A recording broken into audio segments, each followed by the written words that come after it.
வணக்கம். இன்னைக்கு நம்ம மாட்டுப் பண்ணை நடத்தும்போது, அது லாபமா இருக்கா? இல்ல நெறைய பேர் நஷ்டம்னு சொல்றாங்களே அப்படின்னு என்ட்ட கேட்டிருந்தாங்க. ஆ இப்போ லாபமா, நஷ்டமா அப்படிங்கிற ஒரு கணக்க முழுசா பார்த்துருவோம். முடிவுல உங்களுக்கே தெரியும். மாட்டுப் பண்ணை எப்படி நடத்துனா லாபமா இருக்கும்? எப்படி நடத்துனா நஷ்டத்துல இருக்கும் அப்படிங்கிறது. இதையும் தாண்டி இன்னும் சில விஷயங்கள் அந்த லாப நஷ்டத்த பாதிக்கும். அதையும் பத்தி பார்த்துரலாம்.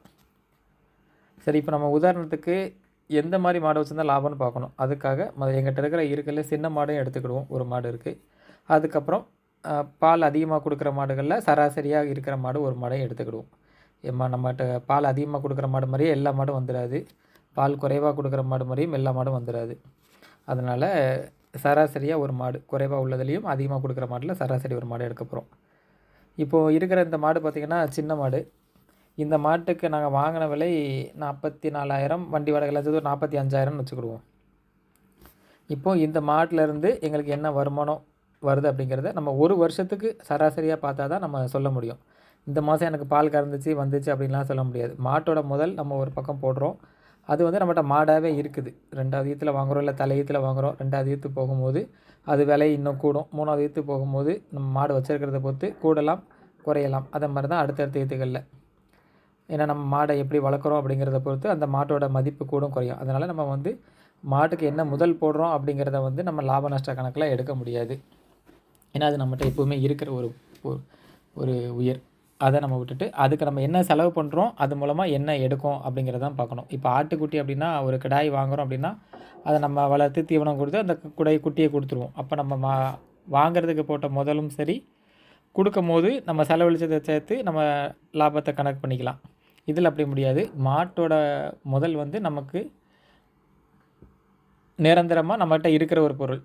அதனால் அதை நம்ம வந்து லாப நஷ்ட கணக்கில் எடுக்க முடியாது. அதுக்கப்புறம் நம்ம செலவு பண்ணுற தொகை ஒரு வருஷத்துக்கு இது போக போக நான் சொல்லும்போது உங்களுக்கு புரியும். இப்போ நம்ம பெரிய மாட்டில் ஒரு மாட்டையும் சின்ன மாட்டில் ஒரு மாட்டையும் பற்றி பார்ப்போம். இப்போ நம்ம சின்ன மாடு, பெரிய மாடு ரெண்டுக்குள்ள செலவு என்ன ஆகுது, அதை உற்பத்தி பண்ணுற பால் எவ்வளவு, அதன் மூலமாக வர லாபம், வருமானம், இதை தான் நம்ம பார்க்க போகிறோம். இப்போ நம்மகிட்ட இருக்க இந்த சின்ன மாடு எடுத்துட்டோம்னா சராசரியாக உள்ள ஒரு சின்ன மாடு. இதை வாங்கி 1.5 வருஷம் கிட்ட ஆகுது. இப்போ இந்த மாட்டிலேருந்து என்ன வருமானம், செலவு என்ன அப்படிங்கிறத முதல்ல பார்த்துருவோம். ஒவ்வொரு மாட்டுக்கு ஆகக்கூடிய செலவு. இப்போ இந்த மாட்டுக்கு பார்த்தோன்னா நம்ம காலையில் 1/2 கிலோ மிச்சர் புண்ணாக்கும், சாயங்காலம் 1/2 கிலோ மிச்சர் புண்ணாக்கு கொடுப்போம். அதனால ஒரு நாளைக்கு 1 கிலோ மிச்சர் புண்ணாக்கு, 1 கிலோ மிச்சர் புண்ணாக்கு 1 கிலோ 40 ரூபா. அது போட்டுக்கிடுவோம். அதுக்கு அதே மாதிரி நம்ம பெரிய மாட்டுக்கு கொடுக்குற மிச்சர் புண்ணாக்கு அளவு பார்த்தோன்னா, மிச்சர் புண்ணாக்கு 2 கிலோ கொடுப்போம். ஏன்னா இதுக்கு கொடுக்குற அளவில் பாதி தான் இந்த சின்ன மாட்டுக்கு கொடுப்போம். அதனால் 2 கிலோ மிச்சர் புண்ணாக்கு 1 கிலோ 40 ரூபா, 80 ரூபா. அடுத்து நம்ம கொடுக்குறது குச்சி தீவனம். இப்போ நம்ம எல்லாமே அடர் தீவனம் பார்க்குறோம். குச்சி தீவனம் பார்த்தோன்னா ஒரு நாளைக்கு 1.5 கிலோ கொடுப்போம் இந்த மாட்டுக்கு. 1.5 கிலோ கொடுக்கும்போது 1 கிலோ குச்சி தீவனத்தோட விலை 30 ரூபா. ஒரு கிலோ ஒரு மூடை 1520 ரூபா வரும். அப்போ 1 கிலோ 30 ரூபான்னு வச்சுக்கிடுவோம். 30 ரூபாய் வச்சுக்கிட்டோம் அப்படின்னா 45 ரூபா. அதே மாதிரி இதுக்கு 3 கிலோ குச்சி தீவனம் கொடுப்போம். அதனால் 90 ரூபா. அதுக்கப்புறம் கொடுக்கக்கூடிய தவிடு, நான் சொன்ன கிருஷ்ணா தவிடுன்னு ஒரு தவிடு கொடுப்போம். இது கோதுமை தவிட நெல் தவிட கிடையாது, எல்லாமே கலந்த தவிடு. இந்த தவிடு பார்த்தோன்னா 1 கிலோ 26 ரூபா வரும். இப்போ நம்ம கொடுக்குறது ஒரு மாட்டுக்கு, சின்ன மாட்டுக்கு 1.5 கிலோ கொடுப்போம். அப்போ 40 ரூபான்னு வச்சுக்கிடுவோம். ஏன்னா கொஞ்சம் அதிகமாக போட்டாலும் 40 ரூபா அதிகபட்சம். அது மாதிரி இதுக்கு 2 மடங்கு கொடுக்கும்போது 3 கிலோ தவிடு கொடுப்போம். தவிடு கொடுக்கும்போது 80 ரூபாயிரும். அடுத்து எல்லா மாடுகளுக்கும் சேர்த்து நாங்கள் கடலை புண்ணாக்கு தினமும் கொடுப்போம். கடலை புண்ணாக்கு அப்படிங்கிறது காலையில் 2 கிலோ, சாயங்காலம் 2 கிலோ மொத்தமாக ஊற வச்சு அதை வந்து தண்ணியில் கலந்து எல்லா மாட்டுக்கும் ஒரே அளவு தான் கொடுப்போம். அந்த கடலை புண்ணாக்கு பார்த்தோன்னா நான் ஏற்கனவே கணக்கெல்லாம் பார்த்து வச்சுட்டேன். வைக்கும்போது பார்த்தோன்னா ஒரு மாட்டுக்கு 15 ரூபா. அதே மாதிரி எந்த மாடாக இருந்தாலும் கடலை புண்ணாக்கு ஒரே அளவு தான். ஏன்னா காளை மாட்டுக்கெல்லாம் கொடுப்போம். எல்லாத்துக்கும் சேர்த்து பார்த்தா கடலை புண்ணாக்கு ஒரு நாளைக்கு 15 ரூபா. அதுக்கடுத்து நாங்கள் இது மட்டும் அடர் தீவனம். அடுத்து உலர் தீவனம்னு பார்த்தோம் அப்படின்னா நாங்கள் கொடுக்குற உலர் தீவனம் காஞ்ச நாற்றும் வைக்கோலும். இதில் நாற்று அப்படின்னு எடுத்துக்கிட்டோம் அப்படின்னா ஒரு நாளைக்கு நாங்கள் கொடுக்குற நாற்று 4-5 கட்டு மொத்தமாக செலவு பண்ணுவோம். அதுக்கு வந்து சராசரி எடுத்துட்டோம்னா ஒரு மாட்டுக்கு 20 ரூபா ஆகுது. அதே மாதிரி தான் இந்த மாட்டுக்கும் அந்த அடர் தீவனம் மட்டும்தான் மாறுமே தவிர உலர் தீவனம், நாற்று, வைக்கோல், பசுந்தீவனம் இதெல்லாம் வந்து கிட்டத்தட்ட எல்லாமே ஒரே அளவு தான். வைக்கோல் அது மாதிரி 20 ரூபா ஆயிரும். அது மாதிரி இந்த மாட்டுக்கும் வைக்கோல் 20 ரூபா. அதுக்கப்புறம் பசுந்தீவனம் நாங்கள் பார்த்தோம்னா சூப்பர் நேப்பியர் கொடுக்குறோம். இதை வந்து நாங்கள் கொடுக்குற அளவு பார்த்தோன்னா காலையில் ஒரு 4 கிலோ 5 கிலோ, சாயங்காலம் ஒரு 5-6 கிலோ அளவு கொடுப்போம். சராசரியாக ஒரு நாளைக்கு 10 கிலோன்னு வச்சுக்கிடுவோம். 1 கிலோ சைலேஜோ வாங்கணும் அல்லது பசுந்தீவனம் வெளியே வாங்கினோன்னா 1 கிலோ 6 ரூபா 7 ரூபா வருது. நம்ம 7 ரூபான்னு வச்சு 70 ரூபா வச்சு, ஏன்னா கொஞ்சம் அதிகமாக தான் கொடுப்போம். குறைஞ்சபட்ச செலவு 70 ரூபா வச்சுக்கோம். ஏன்னா நம்ம போய் வெட்டிட்டு வந்தாலும் இல்லது நம்ம வயலில் பசுந்தீவனம் போட்டிருந்தாலும் அதுவுமே நம்ம வேறு ஏதாவது பண்ணுறதுக்கு பதிலாக இதை பண்ணுறோம். அப்போ ஒரு மாட்டுக்கு 70 ரூபா பசுந்தீவனம் வச்சுக்கும். இது கடைசியில் எப்படி வருதுங்கிறத பார்த்துக்கலாம். அதுக்கப்புறம் நமக்கு கொடுக்கக்கூடிய சத்துக்கு மினரல்ஸு, தாது, உப்பு, கால்சியம்குள்ள திரவம் இதெல்லாம் கொடுக்கும்போது அது சராசரியாக ஒரு மாட்டுக்கு 10 ரூபா வந்துடும். நாங்கள் கால்சியம் டானிக்கு, தாது, உப்பு ரெண்டுமே கொடுப்போம். இதுதான் ஒரு மாட்டுக்கு ஆகக்கூடிய செலவு. பால் கறந்து இருக்கிற ஒரு மாட்டுக்கு, பெரிய மாட்டுக்கும் சின்ன மாட்டுக்கும் ஆகக்கூடிய தீவனம் இதுதான். இது போக பச்சை தண்ணி, இதை தவிர வரதும் கிடையாது. இப்போ நம்ம இது எல்லாத்தையும் கூட்டி பார்த்தோம் அப்படின்னா சின்ன மாட்டுக்கு ஒரு நாளைக்கு நம்ம செலவு பண்ணுற தொகை 260 ரூபா, பெரிய மாட்டுக்கு நம்ம செலவு பண்ணுற தொகை 385 ரூபா. இது எல்லாமே நான் ஏற்கனவே கூட்டி வச்சதுனால வந்தது. சரி, இப்போ வந்து நம்ம ஒரு மாட்டுக்கு எவ்வளவு செலவு பண்ணுறோம் அப்படிங்கிறது வந்துடுச்சு. இப்போது இந்த செலவுக்கு அப்புறம் இந்த மாடு உற்பத்தி பண்ணக்கூடிய பாலோடைய அளவு, இந்த மாடு உற்பத்தி பண்ணக்கூடிய பாலோட அளவை பார்த்தோம் அப்படின்னா, இப்போ நாங்கள் இந்த சின்ன மாடை வாங்கும் போது கண்ணுக்குட்டி போட்டு ஒரு நாளில் தான் வாங்கியிருந்தோம். இந்த மாடு ஆரம்பத்திலே நாங்கள் வரும்போது 9 லிட்டர்லேருந்து கறந்துச்சு. அப்போ 100 நாள் கறவை வந்து நம்ம சராசரியான 9 லிட்டரில் ஆரம்பித்து 10 10.25 லிட்டர் வரைக்கும் அதிகபட்சம் போயிருக்கு இந்த மாடு. அப்போ நம்ம வந்து சராசரியான பால் உற்பத்தி 10 லிட்டர்னு வச்சுக்கலாம். அது வந்து ஒரு 3 மாதம் 100 நாள்னு வச்சுக்கிடுவோம். 3 மாதம்னா 100 நாள் வரைக்கும் கறக்கும். அப்போ ஒரு நாளைக்கு 10 லிட்டர் கறந்தது அப்படின்னா நமக்கு 100 நாளில் 1000 லிட்டர் கறக்குது. அதே சமயத்தில் இந்த பெரிய மாடுகள் பார்த்தோன்னா நமக்கு 16 லிட்டரு 17 லிட்டரு அப்படி ஆரம்பித்து 18 19 வரைக்கும் போகும். அதே 100 நாளில் சராசரி நம்ம 17 லிட்டர்னு வச்சுக்கிடுவோம். ஏன்னா நான் எடுத்துருக்க இந்த கரஞ்ச விலை மாடு வந்து சராசரி 17 லிட்டர் வருது. 1700 லிட்டர் 100 நாளில் கறந்து முடிச்சிடும். இதுதான் முக்கியமாக மாடுகளோட விலை. கண்ணுக்குட்டி புதுசாக கண்ணுக்குட்டி போட்ட மாடுக்கும் கண்ணுக்குட்டி போட்டு 3 மாதம் ஆயிடுச்சுனால அந்த மாடோட விலை பயங்கரமாக குறைஞ்சிடும். அதுக்கு காரணம் இதுதான். அதுக்கு அடுத்து இந்த நேரத்துக்குள்ளே நம்ம முக்கியமாக செய்ய வேண்டிய வேலை, அந்த மாடை வந்து காலைக்கோ இல்லை செனை ஊசி போட்டோ சென்னைக்கு சேர்த்துடணும். அந்த மாதிரி செனை பிடிச்சிருந்தது அப்படின்னா நான் சொன்ன இந்த கணக்கு சரியாக வரும். ஒருவேளை செனை பிடிக்கல அப்படின்னா அது வந்து சில மாடு அதிகமாக பால் கறந்துக்கிட்டே இருக்கும், சில மாடு பால் கறக்கிறத குறைச்சிரும்.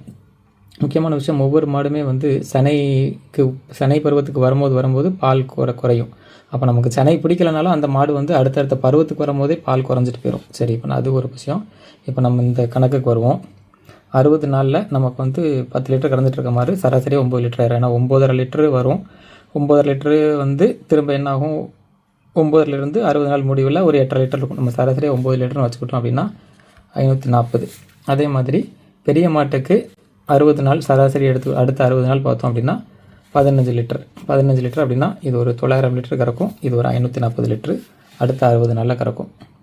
இந்த மாதிரி தான் ஒவ்வொன்றும் அடுத்த 9 லிட்டர்லேருந்து குறைஞ்சி அடுத்த 60 நாளுக்கு இப்போ இந்த மாடு வந்து 4 மாத செனை வந்துடும்.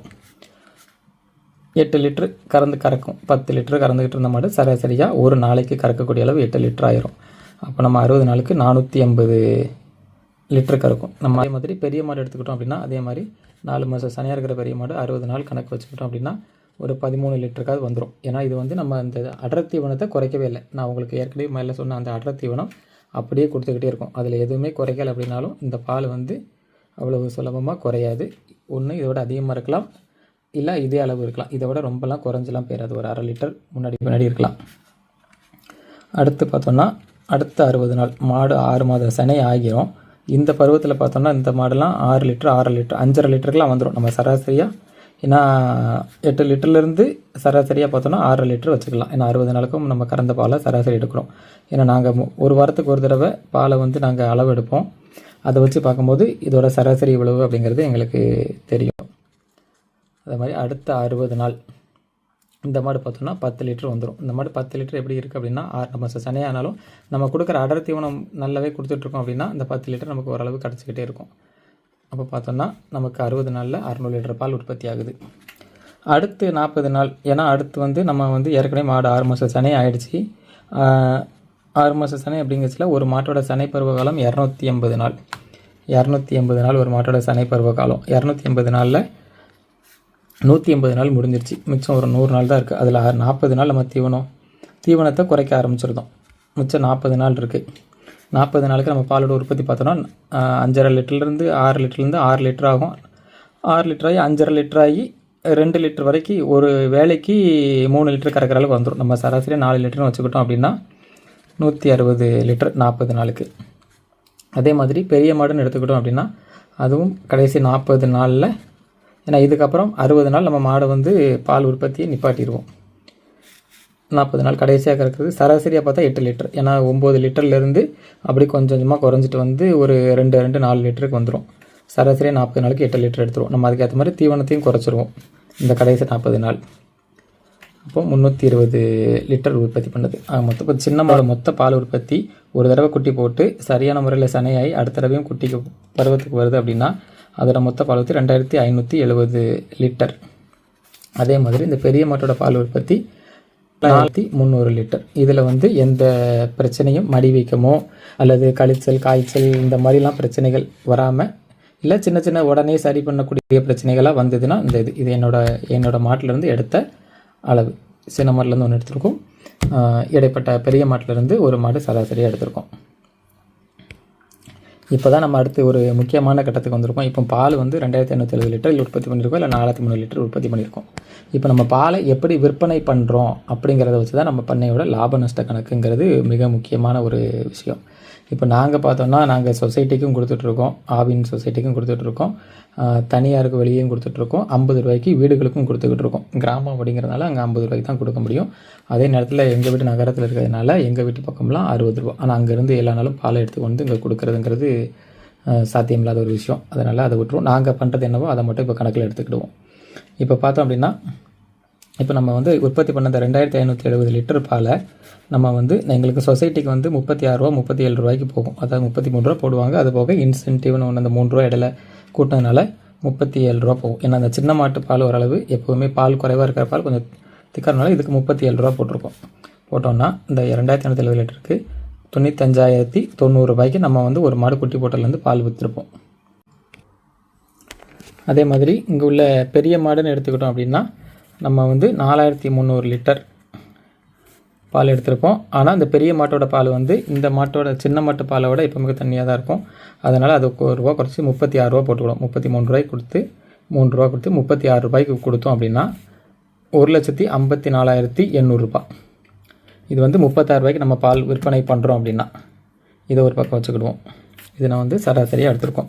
இப்போ நம்ம அடுத்து பார்க்க வேண்டியது நம்மளோட செலவு என்ன அப்படிங்கிறத பார்த்துட்டு நம்ம இதுக்கு வருவோம். கொஞ்சம் சுலபமாக இருக்கும் சொல்கிறது. சரி, நம்ம செலவு கணக்கை இங்கேயே கொண்டு வந்துடுவோம். இப்போ நம்ம பார்த்தோம் அப்படின்னா ஒரு மாட்டுக்கு 260 ரூபா நம்ம செலவு பண்ணியிருக்கோம். சரியா? இந்த செலவு 260 ரூபா அப்படிங்கிறது நம்ம பால் கொடுக்குற அளவு மட்டும்தான். நான் சொன்னல இந்த கண்ணுக்குட்டி போட்டதுலேருந்து மாடு வந்து 6 மாத சினை ஆகிற வரைக்கும் தான் இந்த 260 ரூபா செலவு நமக்கு. அப்போ 6 இந்த 100 நாள் இதில் ஒரு 6 மாதம் 6 3 18 இது ஒரு 100 280 நாளுக்கு நம்ம வந்து இந்த மாட்டுக்கு 260 ரூபா செலவு பண்ணுறோம். 260 ரூபா செலவு பண்ணோம் அப்படின்னா 72,800 ரூபா நம்ம வந்து இந்த மாட்டுக்கு பால் கறந்துட்டு இருந்த வரைக்கும் செலவு பண்ணியிருப்போம். அது போக இந்த மாடு பால் இந்த 6 மாதம் முடிவில் நம்ம பாலை கொஞ்சம் கொஞ்சமாக குறைக்கணும். அதே சமயத்தில் தீவனத்தையும் நம்ம குறைக்க ஆரம்பிச்சிடணும். அப்படி இல்லை அப்படின்னா பால் உற்பத்தி கொடுத்துட்டே இருக்கும், அடுத்த ஈத்தில் பால் உற்பத்தி குறைஞ்சிரும். அந்த நேரத்தில் நம்ம என்ன பண்ணணும் அப்படின்னா நம்ம தீவனத்தில் வந்து மாற்றணும்.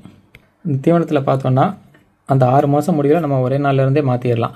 இப்போ இல்லை கொஞ்சம் கொஞ்சமாக குறைச்சிக்கலாம். சராசரியாக ஒரே நாள்லேருந்து மாற்றுறோம் நம்ம எடுத்துக்கிட்டோம் அப்படின்னா இந்த மிச்சர் போனாக்க நாங்கள் கொடுக்காத நிப்பாட்டிடுவோம். அடுத்து பால் குறைக்கணும் அப்படிங்கிறதுல 6 மாதம் சனையானோடனே அடுத்து குச்சி புண்ணாக்கு பால் மாடுகளுக்கு மட்டுமே உள்ள குச்சி புண்ணாக்கு, அதனால் அதையும் நிப்பாட்டிடுவோம். இந்த தவிடு பார்த்தோன்னா நம்ம 1.5 கிலோ கொடுத்துட்டு இருந்த இடத்துல அப்படியே 3 கிலோ கொடுக்க ஆரம்பிச்சிடும். அப்போ 40 ரூபா இருந்த இடத்துல 80 ரூபா தவிடுக்கான செலவு.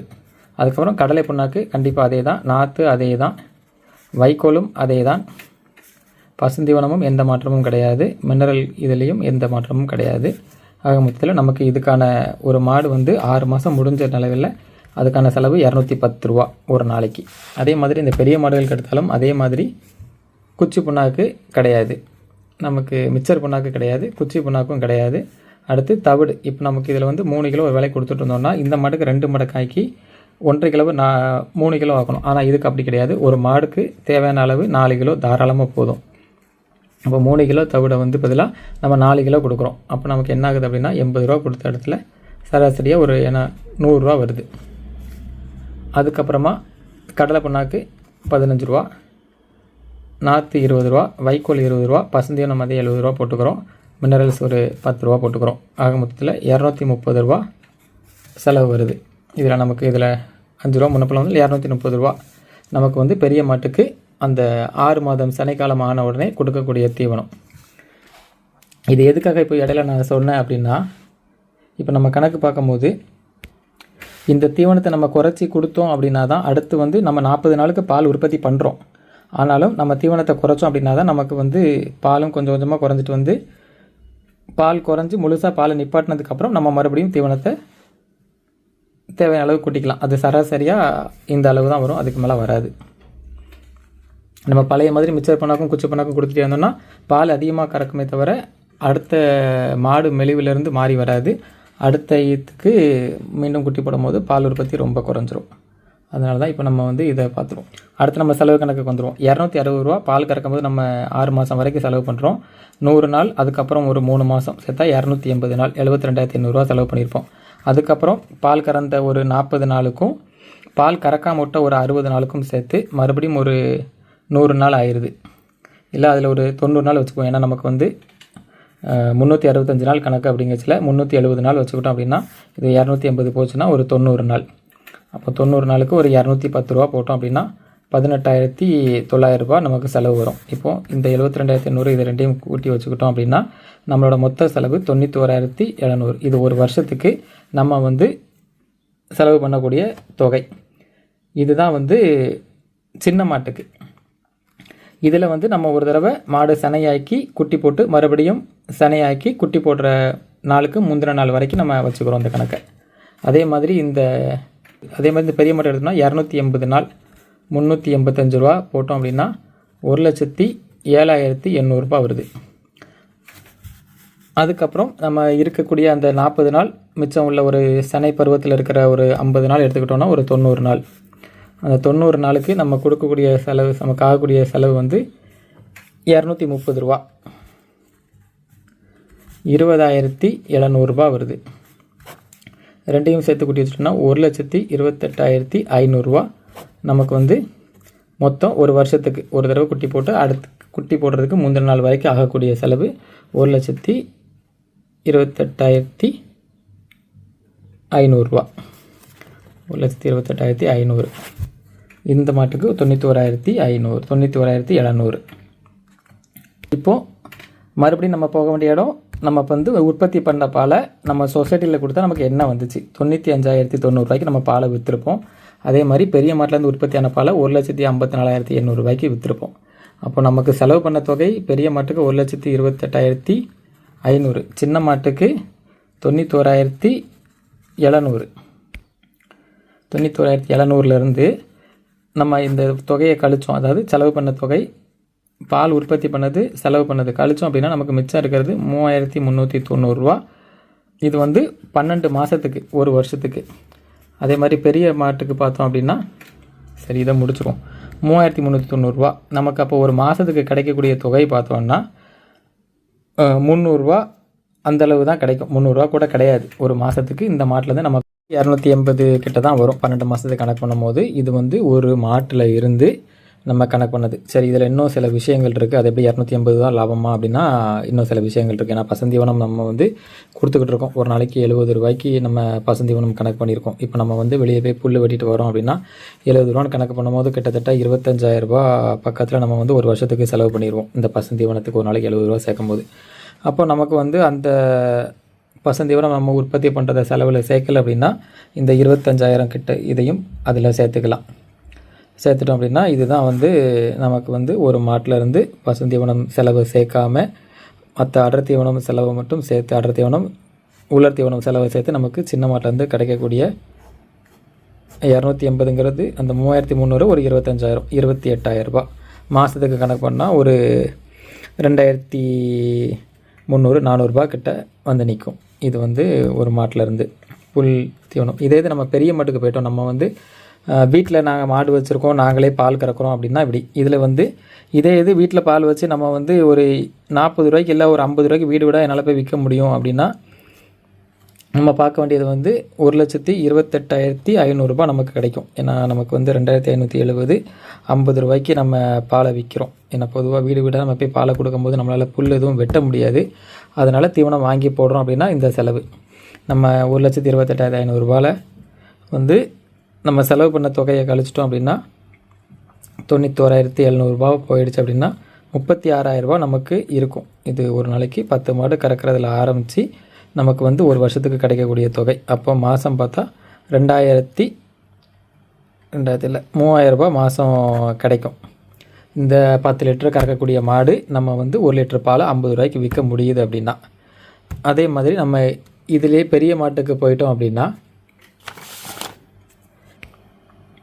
இப்போ நமக்கு பெரிய மாட்டுக்கு போனால் 4,300 லிட்டர் பால் உற்பத்தி பண்ணுறோம். 36 ரூபா போட்டோம்னா 1,54,800 ரூபா ஆகுது. அதில் நமக்கு செலவு 1,28,500 நம்ம கழிச்சிட்டோம் அப்படின்னா நமக்கு கிடைக்கக்கூடியது 26,300 ரூபா.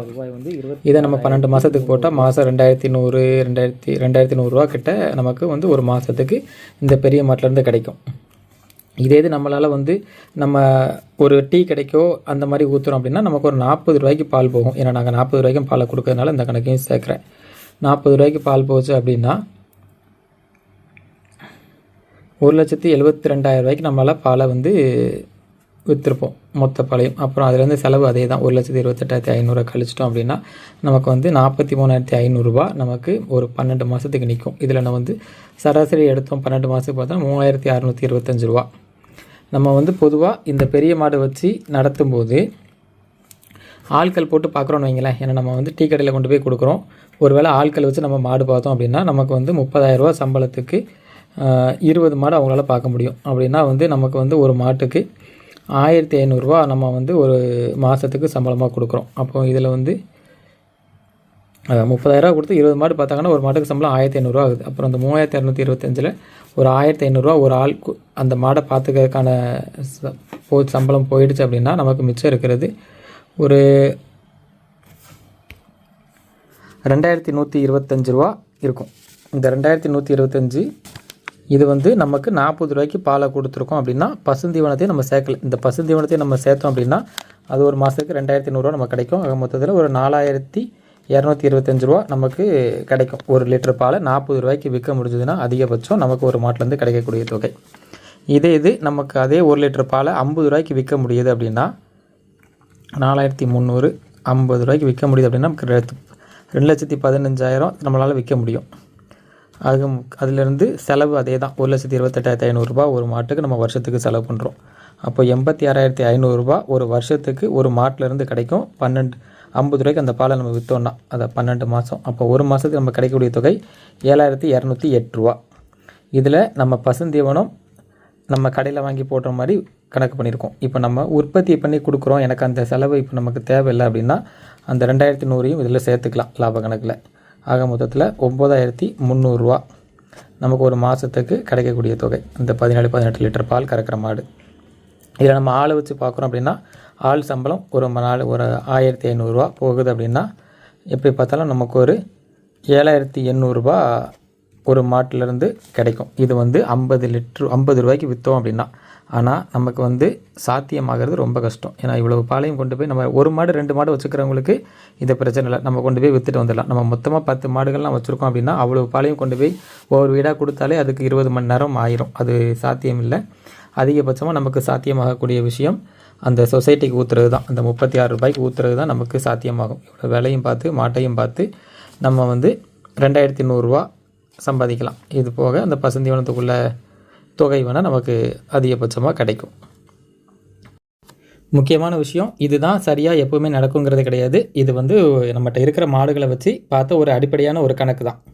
அடிப்படை கணக்குனாலும் கற்பனை கணக்கெல்லாம் கிடையாது. எங்கிட்ட இருக்கிற மாடுகளை வச்சு நாங்கள் உற்பத்தி பண்ண பால், நாங்கள் செலவழித்த தொகை, இதை வச்சு ஒரு மாட்டை வச்சு எடுத்தது. எங்கிட்ட வந்து இதை விட அதிகமாக பால் கறக்கிற மாடும் இருக்குது. அதன் மூலமாக இதை விட கொஞ்சம் அதிக லாபமும் சம்பாதிக்கலாம். இதை விட கம்மியாக பால் கறக்கிற மாடு கொஞ்சம் நிறையவே இருக்குது. அதை வச்சு குறைவான லாபமும் சம்பாதிப்போம். இது எல்லாத்தையும் வச்சு நாங்கள் சராசரியாக பார்க்கும்போது எங்கள் பண்ணையிலேருந்து ஏன்னா சின்ன மாடுகளும் சிலது வச்சுருக்கோம் அப்படிங்கிறதுனால சொசைட்டிக்கு அதிகமான பாலும் போகுது, ஆவின் சொசைட்டிக்கு போகுது அப்படிங்கிறதுனால எங்களுக்கு வந்து மாத லாபம் ஒரு 15,000லேருந்து 20, 25,000 வரைக்கும் ஆட்கள் சம்பளம் போக கிடச்சிக்கிட்டு இருக்கு. இது வந்து ஒரு வருஷத்துக்கு நான் சராசரியாக எடுத்திருக்கேன். சராசரியாக பார்த்தா ஒரு 20,000ன்னு வச்சுக்கோங்களேன் ஒரு வருஷத்தில். இதுதான் வந்து மாட்டு பால் பண்ணையில் நமக்கு கிடைக்கக்கூடிய வருமானம். இதை வந்து நம்ம எவ்வளவுக்கு எவ்வளவு மேம்படுத்தி பக்கத்துலேருந்து பக்குவமாக பார்க்குறோமோ அந்த அளவுக்கு நமக்கு அதிகமான லாபம் கிடைக்கும். இப்போ கொடுத்துருக்க தகவல்கள் எல்லாமே நாங்கள் ஏற்கனவே ஒவ்வொரு நாளுமே, ஒவ்வொரு மாதம், ஒவ்வொரு வாரம்னு மாடு பால் உற்பத்தி செலவு தொகை எல்லாத்தையுமே நாங்கள் கணக்கு வச்சுருக்கோம். அந்த கணக்கிலேருந்து எடுத்ததுனால கொடுத்தது தான். நான் ஆரம்பத்தில் வாங்கின முதல் மாடுலேருந்து இப்போ வரைக்கும் அந்த மாட்டுக்கு ஒவ்வொரு நாளும் என்னென்ன பண்ணுறோம் அப்படிங்கிறது எல்லாமே எங்கிட்ட கணக்கு இருக்குது. அதுக்கு நான் தனியாக ஒரு அப்ளிகேஷனும் பயன்படுத்திக்கிட்டு இருக்கேன். அதை பற்றி நான் அடுத்த ஒளிப்பதிவுகளில் சொல்கிறேன். இதில் உள்ள கணக்குகளில் உங்களுக்கு ஏதாவது தவறு இருக்குதுன்னு தோணாலோ இல்லை வேறு ஏதாவது சந்தேகம் இருந்தாலோ கண்டிப்பாக நீங்கள் கேட்கலாம். அடுத்தடுத்த ஒளிப்பதிவுகளில் கண்டிப்பாக சொல்லுவேன். கொஞ்சம் காலதாமதம் ஆகலாம், ஆனால் கண்டிப்பாக சொல்லிடுவேன். உங்களுடைய கருத்துக்களை கண்டிப்பாக கமெண்ட்டில் சொல்லுங்கள். மீண்டும் அடுத்த ஒளிப்பதிவில் சந்திப்போம். நன்றி.